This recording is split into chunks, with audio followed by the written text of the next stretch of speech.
اچھا جی، بسم اللہ الرحمن الرحیم۔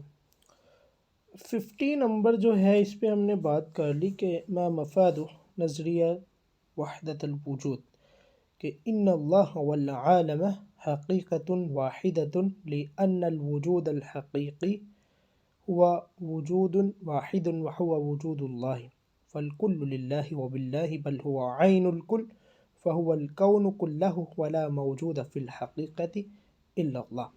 تو یہ ہم نے اس کو دیکھ لیا کہ اس میں یہ ساری چیزیں آتی ہیں کہ ولا موجود فی الحقیقہ الا اللہ، ٹھیک ہے۔ تو اس کی ہم نے کوشش کی، تو وہ آپ اگر چاہیں تو دوبارہ بھی دیکھ سکتے ہیں۔ ہم آگے چلتے ہیں۔ 51 کیا ہے جی؟ اذکر اربع طرائق من طرائق صوفیہ مشہورہ فی شبہ القارہ۔ بر صغیر میں جو صوفیہ کے 4 طرق مشہور ہیں وہ یہ ہیں، قادریہ اور چشتیہ اور سہروردیہ اور نقش بندیہ۔ اذکر 5 کتب من امہات الکتب الصوفیہ۔ تو یہ ان کی شہاب الدین سہروردی جو ہیں ان کی عوارف المعارف ہے، اور یہ عبدالکریم قشیری کی رسالہ قشیریہ ہے، اور کتاب اللمح فی التصوف ابو نصر سراج کی ہے، اور کشف المحجوب سید علی حجویری اور ابن العربی کے رسائل ہیں، اور ان کی یہ جو فصوص الحکم ہے اور ان کی فتوحات مکیہ ہے ان کو بھی شمار کیا جاتا ہے انہی میں۔ اچھا جی، یہاں پہ آپ نے تھوڑا اب غور سے رہنا ہے۔ 53 کیا ہے جی؟ لمن المستقبل فی رأی الشاعر احمد شوقی، کہ احمد شوقی کی رائے میں مستقبل کن کا ہے؟ احمد شوقی مستقبل کن کا کہتا ہے؟ تو احمد شوقی کہتا ہے جی مستقبل جو ہے وہ ہمارے نوجوانوں کا ہے۔ بِأَيِّ شَيْءٍ تَنَالُ الْأُمَّةُ أُمَّةُ الْمَجْدَ، کہ جو امت ہے، کوئی بھی نیشن ہے، قوم ہے، وہ بزرگی تک، عظمت تک کیسے پہنچتی ہے، کیا رستہ ہوتا ہے؟ تو وہ کہتے ہیں جی تنال الامت المجد بالعلم، کہ کوئی بھی امت جو ہے وہ علم کے ذریعے عظمت پاتی ہے، بلندیاں پاتی ہے، ترقی پاتی۔ ممن ناخذ العلم، ہم علم کس سے لیتے ہیں؟ یہ ساری اب جو ہے نا، یہ احمد شوقی کے جو تھاٹس ہیں، اس کے خیالات ہیں، اس بارے میں باتیں ہیں کہ ممن ناخذ العلم، کہ احمد شوقی کی رائے میں ہم کس سے علم لیتے ہیں؟ تو ناخذ العلم من اصحابی نہ ہونا چاہیے، کہ ہم اپنے جو دوست احباب ہوتے ہیں، ہمارا جو حلقہ احباب ہوتا ہے، ہم ہمارے اصحاب ہوتے ہیں، ہم ان سے علم لیتے ہیں، ٹھیک ہے۔ اور اس کے بعد ہے جی ای شیء یجب ان یطلب الشباب فی رأی الشاعر احمد شوقی، کہ احمد شوقی کی رائے میں ہمارے نوجوانوں پر کیا لازم ہے، کہ وہ کس چیز کی طلب ان پر لازم ہے، کہ ان کو کیا چیز حاصل کرنا چاہیے؟ تو وہ کہتے ہیں الشرف والمجد، کہ ان کو بزرگی اور عظمت، شرف اور عظمت یہ کرنی چاہیے۔ اچھا، ان الشباب احرار اذکر البیت الذی یشیر الی هذا المعنی۔ اس نے کہا تھا احمد شوقی نے کہ ان الشباب احرار، حر والجمع منہ احرار، کہ جو ہمارے نوجوان ہیں وہ آزاد ہیں۔ تو وہ کہتے ہیں جی وہ شعر ہمیں بتائیں کہ جس میں اس مفہوم کی طرف اشارہ ہے۔ تو احمد شوقی نے کہا تھا کہ عصرکم حر و مستقبلکم فی یمین اللہ اولی بالقدح یا اولی بالقدح، کہ تمہارا جو دور ہے، تمہارا عصر ہے، زمانہ ہے، حر وہ آزاد ہے، وہ مستقبلکم اور تمہارا مستقبل کیا ہے، فی یمین اللہ وہ اللہ کے ہاتھ میں ہے، اللہ کے پاس ہے، اولا بالقدح اور اللہ کو زیادہ حق ہے، اور وہ اولا ہے اس پر فیصلے کا، اس پر قضا کا۔ اب کانسیپٹ کیا تھا، مفہوم کیا تھا، کہ تم آزاد ہو، یہ مفہوم ہے کہ جس زمانے میں تم رہ رہے ہو، جو حال ہے وہ تمہارے ہاتھ میں ہے، اس کو جیسا بھی بناؤ، اس کو بنانے میں، بگاڑنے میں، سنوارنے میں تم آزاد ہو، لیکن تمہارے مستقبل کے بارے میں کچھ نہیں کہا جا سکتا، وہ اللہ کے ہاتھ ہے کہ وہ کیسا ہوگا، ٹھیک ہے، اس پہ جو فیصلہ ہے وہ اللہ کا ہونا ہے۔ لیکن جو تمہارا زمانہ حال ہے جس میں تم رہ رہے ہو، یہ تمہارے ہاتھ میں ہے، اس کو بناؤ، سنوارو، جو بھی کرو۔ علی الشباب ان یاخذوا العلم من اصحابہ اذکروا البیت الذی یشیر الیہ، کہ نوجوانوں پر لازم ہے کہ وہ علم حاصل کریں اپنے اصحاب سے، ٹھیک ہے۔ تو کس شعر میں ہے؟ فَخُذُوا الْعِلْمَ عَنْ أَصْحَابِهِ أَوْ عَنْ أَعْلَامِهِ وَاطْلُبُوا الْحِكْمَ عِنْدَ الْحُكَمَاء، کہ جو علم ہے وہ اپنے اصحاب سے لو، جو جاننے والے ہیں، جو اعلام ہیں، ٹھیک ہے، اعلام جاننے والے ہیں۔ وَاطْلُبُوا الْحِكْمَ، اور جو حکمت طلب کرو، عِنْدَ الْحُكَمَاء۔ الشاعر احمد شوقی، اچھا 59، الشاعر احمد شوقی ينصح الشباب بتولى أمور الدنيا أو أمور الدنيا اذكر البيت الذي يشير إلى هذا المعنى، کہ امور دنیا، جو دنیاوی کام ہیں، ان کو اپنے ہاتھوں میں لینے کے بارے میں، ان پر کام کرنے کے بارے میں احمد شوقی نے نوجوانوں کو کیا نصیحت کی ہے، کہ جو دنیاوی کاموں میں پڑے ہوئے ہیں، ان کی تولیت ہے جن کے پاس، یا اس بارے میں احمد شوقی کیا کہتے ہیں؟ تو احمد شوقی کہتے ہیں وَاحْكُمُ الدُّنْيَا بِسُلْطَانٍ فَمَا خُلِقَتْ وَاحْكُمُ الدُّنْيَا بِسُلْطَانٍ فَمَا خُلِقَتْ نُصْرَتُهَا لِلضُّعَفَاءِ۔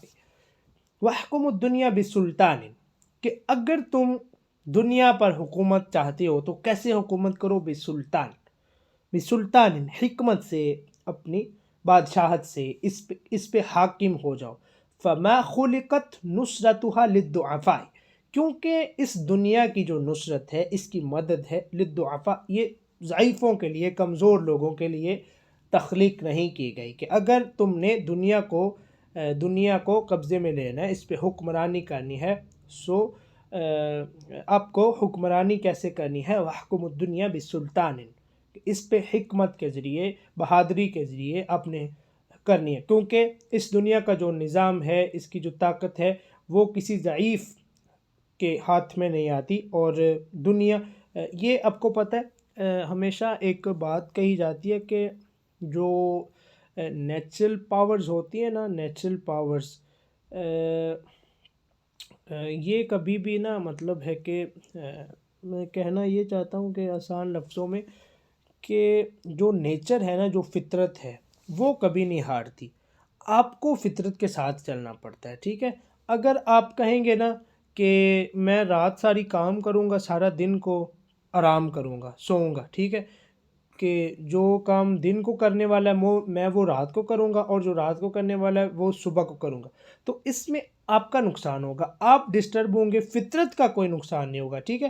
تو اب آپ کہیں گے کہ پانی میں جو جاتا ہے وہ ڈوب جاتا ہے، لیکن میں پانی میں جاؤں گا، غوطے لگاؤں گا، لیکن میں ڈوبوں گا نہیں، تو بھائی آپ ڈوب تو سکتے ہیں، لیکن فطرت کے جو قوانین ہیں کہ وہ آپ کو ڈوبنے سے بچائیں گے، ایسا نہیں ہو سکتا، ٹھیک ہے۔ تو فطرت کے مخالف کوئی نہیں چل سکتا۔ اب یہاں پہ یہی بات ہو رہی ہے کہ جو نیچر ہے اس کائنات کی، نظام کی، وہ یہ ہے کہ یہ ان کے لیے سپورٹیو ہوتا ہے، ان کی مدد و نصرت کرتا ہے جو اس پہ اس قابل ہوتے ہیں اور خود کو اس قابل کرتے ہیں، ورنہ جو ضعیف اور کمزور لوگ ہوتے ہیں، جو لاغر قسم کے، ان کو یہ نظام اور یہ دنیا سپورٹیو ان کے لیے نہیں ہوتی، ٹھیک ہے۔ تو اس لیے اس نے کہا کہ فما خلقت نصرتها للضعفاء، کہ دنیا کی نصرت، دنیا کی جو مدد ہے، کہ یہ اس کے ساتھ ہو جائے، وہ ضعیفوں کے لیے نہیں ہے، بلکہ وہ سلطانوں کے لیے۔ الى ای مصطفی حسن مصطفی صادق الرافعی تعلیمہ النظامی، نظامی مطلب ہے کہ رسمی، جو رسمی تعلیم ہوتی ہے، جو سارے حاصل کرتے ہیں، تو وہ کہتے ہیں کس مرحلے تک۔ مصطفیٰ صادق الرافعی بہت بڑا ادیب ہے مصری، تو اس نے اپنی یہ جو اسکول ایجوکیشن تھی، جو اس کی جس کو ہم کیا بول رہے ہیں، رسمی تعلیم، وہ کہاں تک حاصل کی؟ تو وہ جی المستویٰ الابتدائی، وہ ابتدائی مراحل تھے، چند کلاسیں اس نے پڑھی ہوں گی۔ متا بدأ مصطفیٰ صادق الرافعی حیاتہ الادبیہ شاعرا، تو اس نے اپنی جو ادبی لائف ہے، جو لٹریری لائف ہے ایز اے شاعر، وہ کب سٹارٹ کی؟ التاسعہ عشر من عمرہ، یہ صرف 19 سال کا تھا جب اس نے شعر کہنا شروع کر دیا تھا۔ اذکر سمتین من السمات والملامح التي تمیز بها ادب الرافعی، اب وہ کہتے ہیں کہ دو خصوصیات بتائیں، دو ہمیں مختلف جو خصائص ہیں، جو مختلف سمتیں ہیں، مختلف ڈائریکشنز ہیں، ٹھیک ہے، ان میں سے دو بتائیں جن کے ذریعے جو مصطفیٰ صادق الرافعی کا ادب ہے وہ ممیز ہوتا ہے، ٹھیک ہے، تو وہ الاسالہ الاسلامیہ ہے اور اسالۃ المعانی والالفاظ ہے۔ اس کو اچھے سے سمجھے کہ یہ کیا کرتا ہے، یہ آپ کو اگر بالکل کوئی جنرل کوئی دنیاوی ٹاپک بھی سمجھا رہا ہے، لیکن الٹیمیٹ اس کا جو مقصد ہوتا ہے اس کی تحریر کا، وہ کوئی اسلامک انفارمیشن، اسلامک انفارمیشن تو نہیں کہہ سکتے، مطلب ہے کہ وہ ٹچ اس میں ہوتا ہے کہ یہ آپ کو الٹیمیٹلی اس ڈائریکشن کے ساتھ اٹیچ کرنا چاہتے ہیں کہ اس کا جو نتیجہ آپ کہہ لیں، جو ما حاصل ہوتا ہے وہ اصالہ اسلامیہ ہوتا ہے، ٹھیک ہے، کہ آپ اس کا کوئی ناول پڑھیں گے، اس کی کوئی سٹوری پڑھیں گے تو آپ سمجھیں گے کہ جس طرح عام انگلش اردو رائٹر لکھتے ہیں یہ ویسے ہی ہے، لیکن اس کا جو اس میں سبق ہوگا وہ اس میں آپ کو نظر آئے گا کہ اس نے سارے پہلوؤں کو اسلامی رنگ دیا ہے، تو اصالہ اسلامیہ نظر آئے گا۔ اور اصالۃ المعانی والالفاظ کا مطلب یہ ہے کہ جو الفاظ ہیں، بعض دفعہ ایسا ہوتا ہے کہ کسی تحریر کے الفاظ اور معانی میں کوئی آپ کو ہم آہنگی نظر نہیں آتی، کہ اب گو ہے نا، گو کا مطلب ہے جانا، ٹھیک ہے، تو گو اور جانا یہ دو الگ الگ چیزیں، ہم کہتے ہیں گو لفظ ہے اور اس کا معنی ہے جانا۔ اصالۃ الالفاظ والمعانی یہ ہوتی ہے کہ آپ کو الفاظ پڑھ کے ہی آپ کا جھٹ فوری دھیان چلا جائے کہ اس سے یہ مفہوم ہوگا، ٹھیک ہے نا، کہ آپ اگر کوئی مطلب ہے کہ کم علم بندہ جو عربی سے نا آشنا ہے، تھوڑا بہت پڑھنا جانتا ہے لیکن اس کو کسی لفظ کا معنی نہیں آتا، وہ بھی مصطفیٰ صادق الرافعی کو پڑھے گا نا تو وہ پڑھتے پڑھتے الفاظ سے ہی اس کے ذہن میں ایک کانسیپٹ بیٹھتا جائے گا کہ ان الفاظ کا یہ مقصد ہو سکتا ہے، ٹھیک ہے، اس کو کہتے ہیں اصالۃ الالفاظ والمعانی، کہ الفاظ اور معانی میں ایک ہم آہنگی، ایک ان میں ربط قائم کیا جاتا ہے، ٹھیک ہے، تو یہ بہت مطلب ہے کہ نایاب چیز ہے اور آپ کو یہ ہر مصنف میں نہیں نظر آتی، لیکن مصطفیٰ صادق الرافعی ایک اس خاص قسم کا رائٹر ہے۔ اذکر ثلاثہ اسماء من حکماء المسلمین من القرون الاولی او القرون المتوسطہ، تو وہ ابن سینا ہے، فارابی، رازی، یہ سارے پہلی صدی ہجری اور دوسری صدی ہجری کے ہی ہیں، قرون اولا کہہ رہے ہیں کہ پہلی صدیوں کے، ہاں اچھا۔ ما موقف الدکتور محمد اقبال مدت حیاتہ فی حب النبی صلی اللہ علیہ وسلم، کہ ان کا جو موقف ہے حب نبی کے بارے میں اپنی زندگی کی، یعنی کہ ان کی زندگی کس موقف پر گزری حضور کی محبت کے بارے میں، تو لقد عاش الدکتور محمد اقبال شاعر الاسلام مدت حیاتہ فی حب النبی، ٹھیک ہے۔ کیف رحل محمد اقبال الی الحجاز، جب وہ حجاز کا سفر کرتے ہیں تو وہ کیسے کرتے ہیں؟ راحل محمد اقبال الی الحجاز بخیالہ القوی، ٹھیک ہے، کہ اپنے خیال کی پختگی کے ساتھ انہوں نے سفر کیا، وشعرہ الخصب والعذب، یا ولنا بلائیں، وشعرہ الخصب العذب، خصب ہم بولتے ہیں زرخیزی کے معنی میں یہ ہوتا ہے کہ زرخیز، رنگ بھرا جس میں زرخیزی ہو، اور عذب آپ کو پتہ ہے میٹھا، اور ادبی اگر لفظ بولیں تو شیریں، کہ یہ جو ان کا ہے نا سفر حجاز، ان کی نظم آپ دیکھیں تو وہ کہتے ہیں کہ اپنے قوی خیال کے ساتھ یہ سفر کریں حجاز کی طرف، اور ان کا جو شعر ہے وہ بڑا زرخیز اور شیریں ہے، میٹھا ہے۔ حل الدکتور محمد اقبال یائس من المسلمین، کیا علامہ اقبال رحمہ اللہ جو ہیں وہ مسلمانوں سے مایوس ہیں؟ لا انہ غیر یائس من المسلمین، بمن شبہ الدکتور محمد اقبال نفسہ فی صراعہ مع العصر الحاضر، کہ جو عصر حاضر میں ڈاکٹر علامہ محمد اقبال کی جد و جہد ہے، انہوں نے اپنی اس جد و جہد کو کس کے ساتھ تشبیہ دی ہے؟ تو وہ انہوں نے مولانا روم کے ساتھ، جلال الدین رومی کے ساتھ. سراع ہم بولتے ہیں سعی کو، کوشش کو. سعی اور سراع میں تھوڑا فرق ہوتا ہے کہ سعی ہوتی ہے کوئی بھی کسی بھی قسم کی کوشش، ادنا درجے کی کوشش کو بھی ہم سعی بولتے ہیں، لیکن سراع ایک منظم انداز میں جد و جہد ہوتی ہے. تو یہ آپ لوگ جانتے ہیں کہ یہ ان کو اپنا پیر مرشد جو بھی کہہ لیں مانتے ہیں، تو اس لیے انہوں نے اپنی اس عصر حاضر میں جو اپنی جد و جہد اور سعی ہے اس کو مولانا روم کے ساتھ مشابہ قرار دیا. تو ما علاقۃ الدکتور محمد اقبال بالعلوم الغربیہ، کہ جو علوم غربیہ ہیں، جو یہ لٹریچر ہے، ویسٹرن ادب ہے، علوم ہیں، ان کے ساتھ علامہ اقبال کا کیا تعلق ہے؟ تو وہ کہتے ہیں التمرد علیہ. تمرد ہم بولتے ہیں بغاوت کو، التمرد علیہ، کہ علامہ اقبال اس کے خلاف بغاوت کے قائل ہیں. ٹھیک ہے، چاہے وہ ایک فلاسفر ہیں اور فلاسفی انہوں نے جا کے پڑھی یورپ سے، لیکن وہ کبھی بھی علوم غربیہ کے سپورٹر آپ کو نظر نہیں آئیں گے. ٹھیک ہے، آپ جہاں بھی دیکھیں حیات اقبال کو اور افکار فکر اقبال پہ آپ پڑھیں تو وہ اس کے خلاف بغاوت کے قائل ہیں. لماذا لقب الجاحظ بالجاحظ، کہ لقب بالجاحظ لجحوظ عینیہ، کہ جو جاحظ تھا نا یہ عمر بن بحر، تو اس کو جاحظ کیوں کہتے ہیں؟ اس کا نام تو عمر بن بحر ہے.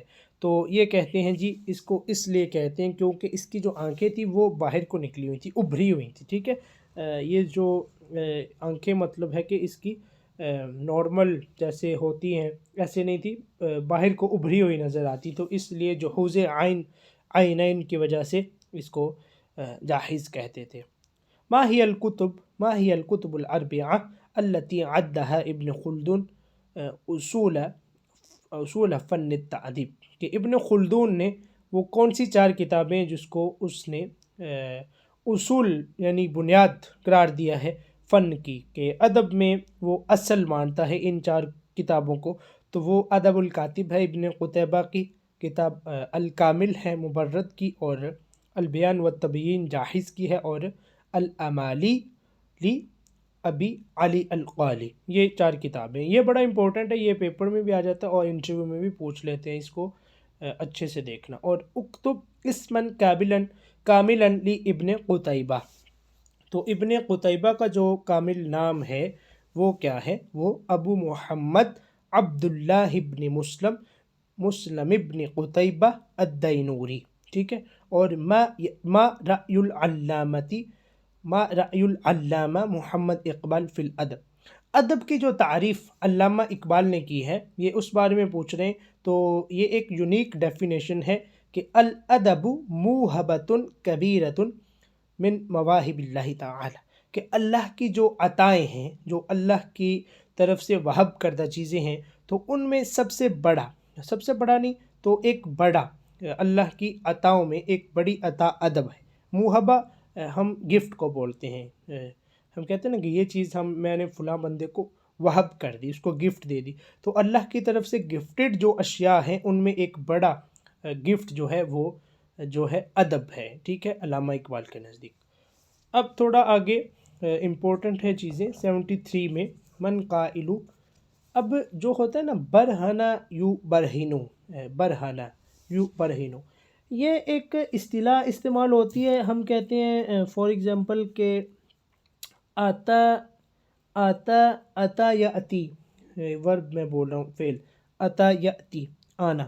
اتا علی بالبرہان، کہ علی دلیل کے ساتھ آیا. او دلک علی صحتها، کہ جب ہم نے اس معنی کو بیان کرنا ہو کہ یہ تو مسلم بات ہے یا معتمد ہے، اس میں کوئی شک نہیں ہے، اس میں یہ تو حجت ہے، دلیل ہے، تو یہ برہنہ یبرہنو اس معنی میں استعمال ہوتا ہے. کہ میں کہوں کہ برہنہ علی، تو برہنہ علی یعنی اتا علی بالبرہان، کہ علی دلیل کے ساتھ آیا. تو یہاں پہ ہے لأبرہنن للعالم اجمع، کہ یہ تمام جہان کے لیے جو سارا جہان ہے، اجمع ٹھیک ہے، اس کے لیے یہ بات مسلم ہے اس میں کسی شک کی گنجائش نہیں ہے۔ کیا ہے کہ ان القرآن العظیم شمس معنویت لا يخبسونها ولا يمكن اطفاء نورها، کہ قرآن عظیم یہ ایک معنوی ایک سورج ہے جس کو بجھایا نہیں جا سکتا، اور ولا يمكن اطفاء نورها، اور اس کے نور کو بجھانا، اس کی چمک کو بجھانا یہ ناممکن ہے۔ ٹھیک ہے، تو یہ کنہوں نے کہا تھا؟ یہ بدیع الزمان سعید نورسی ہیں۔ سعید نورسی یہ ترک ہیں اصل میں، اور نورسی ایک تحریک تھی، ایک موٹیویشن تھی۔ جب ہم تاریخ تھوڑا ڈسکس کریں گے نا آپ کے ساتھ، تو اس میں ان کا تذکرہ ہم کریں گے۔ تو نورسی ایک خاندان تھا، ٹھیک ہے، یہ اس سے تعلق رکھتے تھے۔ انہوں نے نورسی ایک تحریک چلائی تھی جب یہ اتا ترک آیا تھا نا، تو اس وقت ایک ادبی تحریک چلی تھی نورسی، یہ اس کے بانی تھے بدیع الزمان، انہوں نے بہت کام کیا۔ آگے تھوڑے اس کے بارے میں بات آ بھی جاتی ہے۔ 74 ہے لماذا كان يؤلف بديع الزمان سعيد نورسی ويكتب باللغة التركية المكتوبة بالحروف العربية۔ تو اب دیکھیں کہ یہ جو بدیع الزمان سعید نورسی ہیں، انہوں نے کیوں لکھا ترکی زبان میں جو عربی حروف میں لکھی جاتی تھی؟ لکھتے ترکی تھے لیکن جو فونٹ ہوتا تھا وہ عربی استعمال کرتے تھے۔ ترکی زبان لکھتے تھے لیکن جو خط ہوتا ہے وہ عربی استعمال کرتے تھے۔ ایسا یہ کیوں کرتے تھے؟ اب مسئلہ یہ تھا کہ یہ جو اتا ترک آیا تھا نا، یہ اپنا ایک الگ ہی قسم کا بندہ تھا، اپنی ذہنیت اس کی کیا تھی جو بھی تھی۔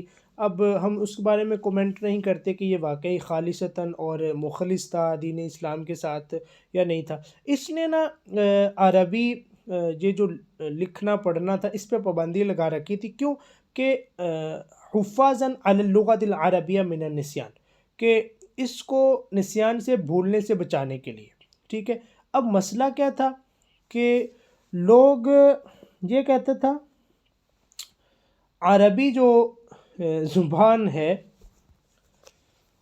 یہ اس کے خلاف تھا اتا ترک۔ اب تھوڑا سا اپنے اچھے سے سمجھنا ہے کہ جو اتا ترک آیا تھا اس نے عربی ساری کو لاطینی اور ترکیہ میں تبدیل کر دیا تھا۔ یہ اجازت نہیں دیتا تھا عربی زبان لکھنے کی، عربی خط استعمال کرنے کی۔ ٹھیک ہے، اس کے عقیدے کے بارے میں فکر، اس بارے میں ہم بات نہیں کرتے، لیکن عربی خط کے بارے میں عربی کے یہ خلاف تھا۔ لیکن یہ بدیع الزمان سعید نورسی، انہوں نے یہ ایک طریقہ پکڑا تھا کہ یہ عربی خط استعمال کرتے تھے لیکن لکھتے اسی میں تھے، لیکن یہ شو کرتے تھے جیسے ترکی زبان ہے۔ ٹھیک ہے، تو یہ ایسا کیوں کرتے تھے؟ حفاظاً علی اللغۃ العربیہ من النسیان، کہ ایسا نہ ہو کہیں کہ لوگ بالکل عربی سے نا آشنا ہو جائیں اور اس کو بھول جائیں۔ اس کو نسیان سے بچانے کے لیے انہوں نے ایسا کیا۔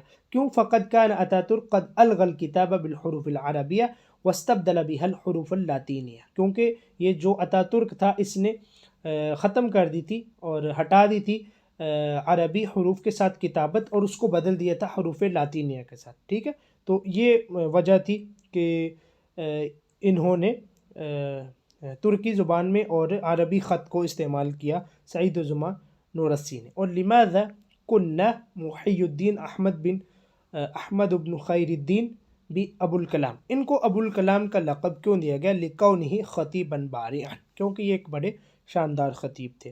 من مؤسس جماعت دعوت اسلامی، تو یہ شیخ الیاس قادری عطاری ہیں، اور یہ بھی پوچھ لیتے ہیں کہ یہ کب بنی تھی؟ تو یہ جو دعوت اسلامی ہے یہ 1981 میں ہے، 1981 میں اس کی ابتدا ہوئی ہے، یہ آپ نوٹ کر لیں۔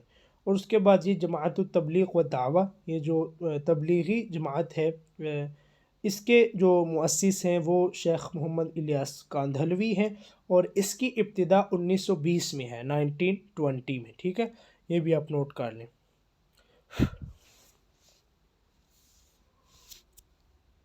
ٹھیک ہے، اس کے بعد ہے جی وہ کہتے ہیں اکتب ثلاثہ مؤلفات من تراث سید قطب الفکری والادبی، کہ جو ان کی فکر پر اور ادب پر مدلول ان کی تالیفات ہیں، ان میں سے 3 بتائیں۔ تو وہ الشاطئ المجہول ہے، اشواق ہے، التصویر الفنی فی القرآن۔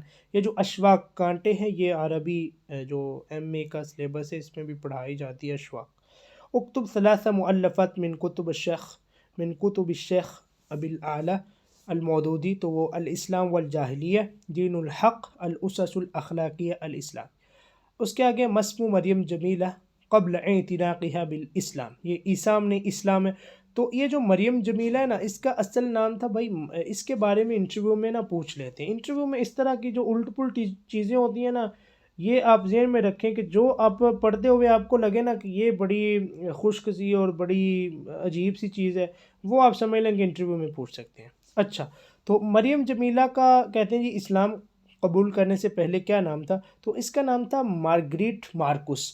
مارگریٹ مارکس یہ نیو یارک امریکہ کی رہنے والی تھی۔ اس کے بارے میں آپ سرچ کرنا اور پڑھنا، مریم جمیلہ لکھ کے یا کچھ بھی مارگریٹ مارکس لکھ کے۔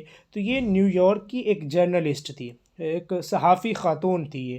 تو ایک رسالہ چھپتا تھا وہاں نیو یارک میں، مسلم ڈائجسٹ کے نام سے، مسلم ڈائجسٹ، ٹھیک ہے۔ اس میں یہ جو ابو الاعلیٰ یہ مودودی رحمہ اللہ ہے، یہ لکھتے تھے اس میں، مسلم ڈائجسٹ میں، ٹھیک ہے۔ اس میں انہوں نے ایک کالم لکھا، ایک مضمون لکھا، اب میرے ذہن میں آ رہا ہے کہ اس کا عنوان تھا العالم بعد الموت، ٹھیک ہے، موت کے بعد کا عالم۔ وہ کوئی 2-3 قسطوں میں آئی تھنک شائع ہوا، یہ میں نے پرانا تھوڑا پڑھا ہوا ہے، یہ ناول، یہ مضمون نہیں، مطلب ہے کہ یہ ڈیٹیل ساری، تو کچھ میں یاد ہے، میں آپ کو بتا رہا ہوں کہ وہ انہوں نے لکھا العالم بعد الموت، تو انگلش میں لکھتے تھے۔ تو یہ جو صحافی خاتون تھی یہ پڑھتی تھی، یہ ان سے متاثر ہوئی، تو پھر یہ پاکستان آ گئی تھی، اور اس نے پاکستان کے قیام کے بعد پاکستان آ گئی تھی، اور اس نے اسلام بھی قبول کیا تھا، اور میرے ذہن میں اب نہیں آ رہا لاہور کے یا پنجاب کے یہ جو جماعت اسلامی ہے نا، اس کے صدر تھے، ان سے اس کی شادی ہوئی تھی مریم جمیلہ کی، اور لاہور میں یہ فوت ہوئی ہے۔ تو اس نے پھر یہاں پہ کچھ یہ بنیادی جو اس ہیں عربی قواعد یہ پڑھے لکھے سیکھے، تو پھر اس نے بڑا کام کیا ہے، ٹھیک ہے۔ اس کو کوٹ کرتے ہیں بڑے بڑے علماء، اس نے بڑا کام کیا ہے اسلام، تو اس کی 3 تالیفات یہاں سے ہی آپ کو اندازہ ہو جائے گا کہ الاسلام والتجدید اور دور الاسلام فی مواجہت الغرب، جاذبیت الاسلام، ٹھیک ہے۔ تو یہ مشہور اس کی 3 کتابیں ہیں۔ اس کے بارے میں آپ نے یہ آپ سمجھ لیں کہ آپ کا ٹاسک ہے، آپ کا کام ہے، تو اس کے بارے میں آپ نے لازمی دیکھنا ہے، یہ مریم جمیلہ کے بارے میں یہ پوچھ لیتے ہیں۔ اور اکتب 3 مؤلفات من کتب حسن البنا، تو حسن البنا اس کے بارے میں بھی آپ نے دیکھنا ہے۔ حسن البنا تھوڑا سا میں آپ کو بتا دوں، یہ جو مصر کی ایک ریولوشنری، ایک انقلابی تحریک تھی اخوان المسلمین، یہ اس کے بانی ہیں، مصری لیڈر ہیں حسن البنا۔ تو ان کی یہ جو مشہور کتابیں ہیں مذکرات الدعوت والداعیہ، ٹھیک ہے، کہ اور السلام فی الاسلام قضیتنا، ٹھیک ہے، قضیتنا السلام فی الاسلام قضیتنا، تو یہ ان کے معروف ہیں۔ تو آپ اس کو اپنے ذمے لیں، مریم جمیلہ اور اس کو حسن البنا کو، اس کے بارے میں آپ نے کیا کرنی ہے اسٹڈی۔ آج اس کو ہم یہاں تک ہی رہنے دیتے ہیں، کیونکہ آگے پھر وہ دوسرے آ رہے ہیں، تو وہ ہم پھر کل سے دیکھیں گے انشاءاللہ۔